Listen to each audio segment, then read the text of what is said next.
ለዘሩባቤል የተባለው የእግዚአብሔር ቃል ይህ ነው። ለዘሩባቤል የተባለው ለእናንተም ይሆናል። በመንፈሴ እንጂ በኃይልና በብርታት አይደለም ይላል የሰራዊት ጌታ እግዚአብሔር። ክርስትና it's not about self confidence, it's about Christ confidence። በፍጹም ልብ በእግዚአብሔር ታመን፣ በራስ ማስተዋል አትደገፍ። እንዴት ነው የምታውቀው? በኃይልና በብርታት ሲሆን የጭንቀት ይሆናል ስራው፣ እረፍት የለውም፣ እንቅልፍ የለውም። ቀጥሎ ምንድን ነው የሚለው?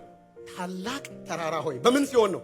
በመንፈሱ ሲሆን የቆመው ተራራ፣ በኃይልና በጉልበት ያልቻልከው ተራራ አሁን እግዚአብሔር ያናገረዋል። ታላቅ ተራራ ሆይ የሚለው መጀመሪያ በመንፈሴ እንጂ በኃይልና በብርታት አይደለም ብሎ ነው።